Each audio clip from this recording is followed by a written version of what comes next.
सृष्टि की सच्चाई जान अर्शी और विनायक ने भेज दिया उसको जेल। जी हाँ दोस्तों, हम बात कर रहे हैं स्टार प्लस के शो जनक की। तो दोस्तों, आगे बढ़ने से पहले अगर आप इस चैनल पर नए हैं तो इसे सब्सक्राइब कर दीजिए, साथ ही बेल आइकन दबाना ना भूलें। वीडियो अच्छा लगे तो इसे लाइक जरूर कीजिएगा। चलिए आगे बढ़ते हैं दोस्तों। जैसे कि हम देख रहे हैं कि घर का माहौल तनावपूर्ण था। झनक, अनिरुद्ध, छोटाउन और ललन सब वहाँ मौजूद थे। एक मायूस बच्चे की सच्चाई का पर्दाफाश होने वाला था। झनक ने पूरे आत्मविश्वास के साथ कहा, ये सच जानना है तो और हम इसे सामने लाकर ही दम लेंगे। अर्शी की डिलीवरी के समय अस्पताल के कुछ गड़बड़ हुई थी। बच्चा अचानक गायब हो गया और अस्पताल प्रशासन ने इस पर कोई ठोस कार्रवाई जवाब नहीं दिया। झनक को इस पूरे मामले के में साजिश की बू आ रही थी। उसने संकल्प लिया कि वह हर एक हाल में बच्चे को ढूंढ निकालेगी। जब झनक और पुलिस ओमकार के घर पहुंचे तो देखा कि ओमकार की पत्नी बच्चे को संभाल नहीं पा रही थी। बच्चा कमजोर था और रो रहा था।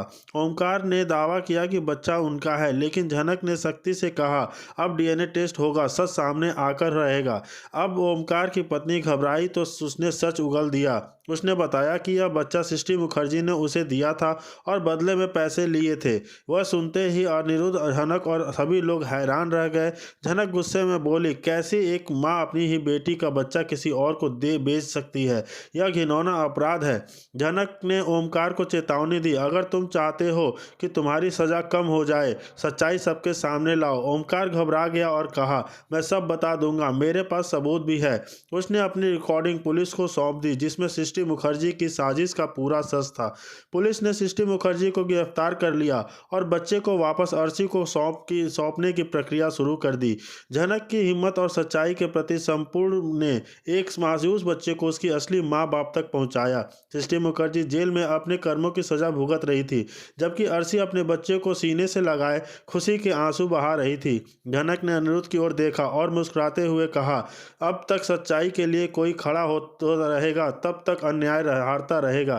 सृष्टि मुखर्जी, जो बाहर से एक इज्जतदार और समझदार औरत लगती थी, असल में एक चालाक और मक्कार इंसान है। उसने झनक की जिंदगी तबाह करने की कसम खा ली। हाय, सृष्टि ने अपनी चालबाजियों से अर्शी को भी अपने साथ मिला लिया और उसे झनक के खिलाफ भड़काने लगी। अर्शी, जो अपनी माँ की बातें में आ जाती है, बिना सोचे समझे झनक का विरोध करने लगती है, मगर सच्चाई ज़्यादा दिन छुप नहीं सकती।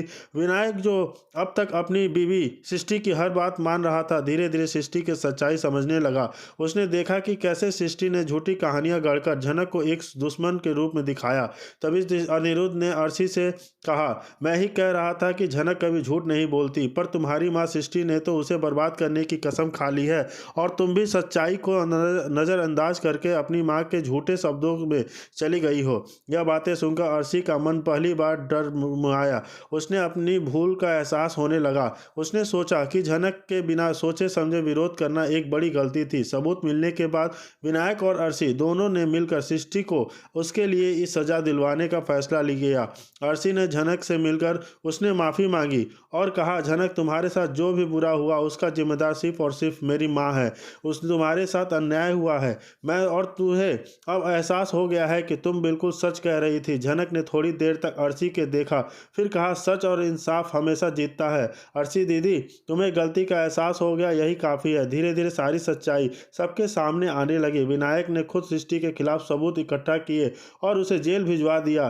सृष्टि, जो अब तक अपने झूठे और चालाकी से सबको मूर्ख बना रही थी, आखिरकार अपने ही जाल में फंस गई। और जी हाँ दोस्तों, सृष्टि को जेल भिजवाकर अर्शी और उस विनायक ने एक सबूत दिया, एक सच्चाई दिखाई कि झनक बेगुनाह है। कर देगी और कहेगी कि मेरी ज़िंदगी से चले जाओ, लेकिन असल में वह झनक को अपने जाल में फंसाने का पूरा प्लान बना चुकी होगी।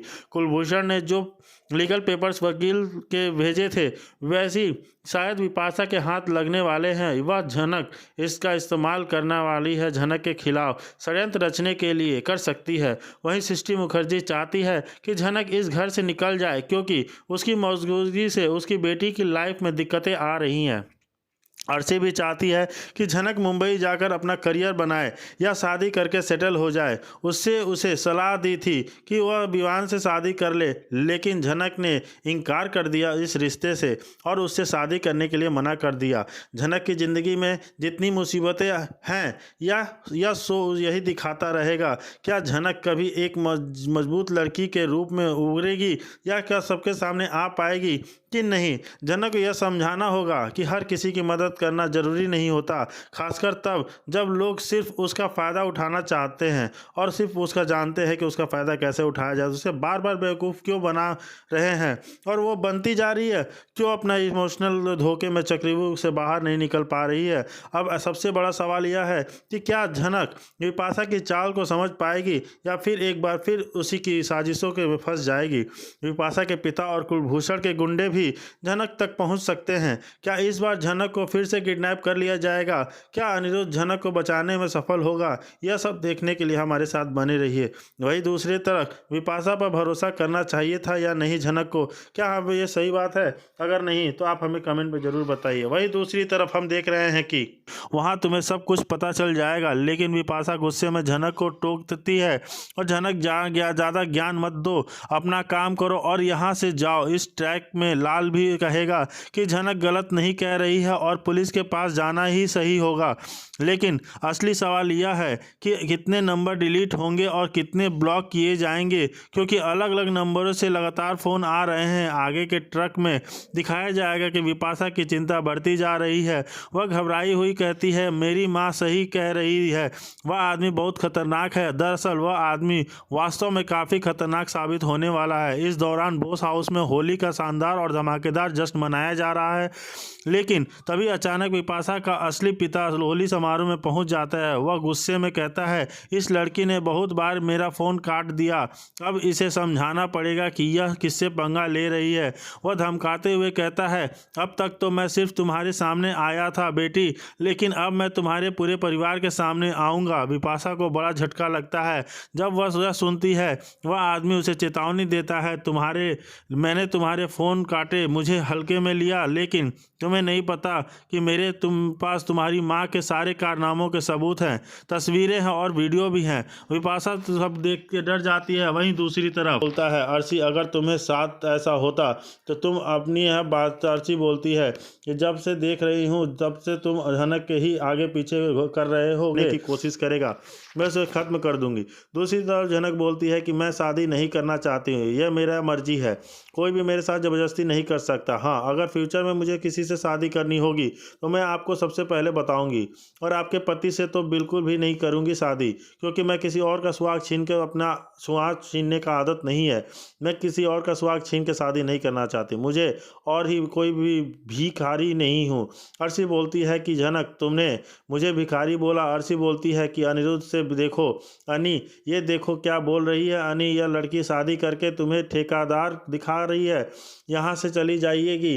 झनक बोलती है, अर्शी दीदी आप बोलने से पहले कुछ सोचती क्यों नहीं हो? नहीं, किसी और के साथ घर बसाकर इन्हें ठेका दिखाकर मैं क्या करूँगी? थोड़ा सा कॉन्फिडेंस रखिए खुद पर और थोड़ा सा विश्वास कर अपने पति पर रखिए, थोड़ा सा मुझ पर भी विश्वास कर लीजिए। यह घर आपका है, टूटने से नहीं बचाएगी, और जो है आपके घर टूटने से बच जाएगा। झनक बोलती है, अर्शी दीदी आप यह बात कान खोलकर सुन लीजिए, आपके बुलाने से मैं इस घर में नहीं आई थी और नहीं आपके जाने से मैं घर छोड़कर चली जाऊंगी।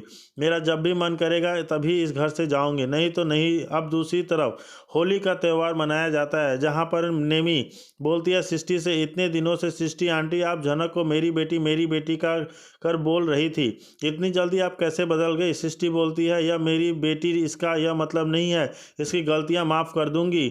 हाँ, मैं इस ट्रेंड करती हूँ कि हाँ ये मेरे परवरिश देती हो, तो इस हक से कह सकती हो कि झनक के बारे में कोई भी कुछ नहीं बोल सकता, इसलिए मैंने इसे ट्रेंड नहीं किया। झनक बोलती है, अच्छा किया जो मैंने आपको अपना माना नहीं और नहीं मान दिया। आप बार बार मुझे मेरे पास आती हैं और बोलती हैं मेरी बेटी मुझे अपने साथ चलने की बोलती हैं। उसी समय मना कर दी थी ना, क्योंकि मुझ कोई जन्म देने से माँ नहीं बन जाती, बल्कि अंदर माँ वाली गुण भी होने चाहिए जो आपके अंदर नहीं है। सृष्टि बोलती है, झनक तुम क्या बोल रही हो? जी हाँ दोस्तों, झनक बोलती है कि हाँ आपके अंदर वो माँ वाले गुण नहीं है, माँ वाले क्वालिटी नहीं है जो एक माँ के अंदर होनी चाहिए, जो एक बच्चे को उसके साथ महसूस होता है कि हाँ ये मेरी माँ है, लेकिन वो चीज़ आपके अंदर नहीं है, क्योंकि आप कभी भी एक अच्छी माँ नहीं थी या ना हो सकती हो।